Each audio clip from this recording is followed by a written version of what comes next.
สบายดีทุกๆคนวิดีโอนี้พวกเราจะฮู้ที่มาของสมผล y เท่ากับ ax กำลังสองว่ามันได้มาจากไส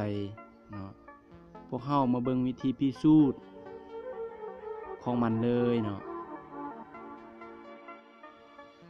แล้วก็ทำอิฐแมนกำหนดจุดซุ่มเนาะแล้วก็ขีดเส้นน้ำตามลวงนอนและกำหนดเม็ดระยะห่างขึ้นมาซึ่งพวกเราสังเกตจากจุดซุ่มหรือว่าจุดจอมเนาะ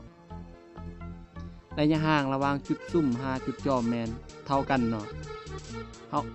เมื่อเอาจุดจอมเคลื่อนที่โดยรักษาระยะห่างระหว่างจุดจอมกับเส้นนั่นที่ให้ก่อนเนาะเขาเห็นว่าการเคลื่อนที่ไปทางใดมันก็เป็นเส้นโค้งมันจะรักษาระยะจากจุดจอมหาเส้นนั้นแม่นเท่ากันบ่ว่าจะเคลื่อนที่ไปทางใดเนาะสร้างเส้นซื่อเนาะแล้วกำหนดตัวประสานของอยู่จุดซุ่มแม่นศูนย์กับพี่เนาะซึ่งว่าระยะห่างระหว่างจุดซุ่มหาจุดจอมแม่นเท่ากันและจากจุดจอมหาเส้นนำก็เท่ากันเนาะและเอาเม็ดดังกล่าวเคลื่อนที่ไปตามเส้นโค้งเห็นว่ามันเคลื่อนที่ไปทางใดมันก็มีระยะห่างเท่ากันเนาะและเพิ่นสัญลักษณ์ด้วย D1 D2 ตามลำดับเนาะซึ่งว่า D1 D2 แม่นเท่ากันสูตรศอกระยะห่างแม่น D เท่ากับ5กัน2ของ x 2ลบให้ 1 ขึ้นกำลัง2บวกให้ y 2ลบให้ y 1 ขึ้นกำลัง2ซึ่งเราจะได้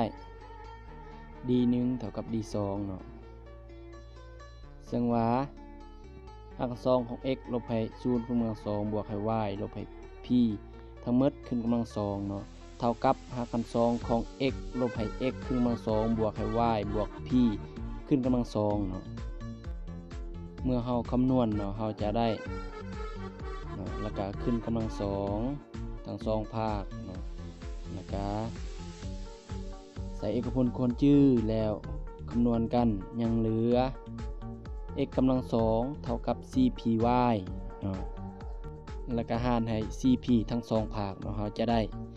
y เท่ากับ x กำลัง2ส่วนให้ cp เนาะหลังจากนั้น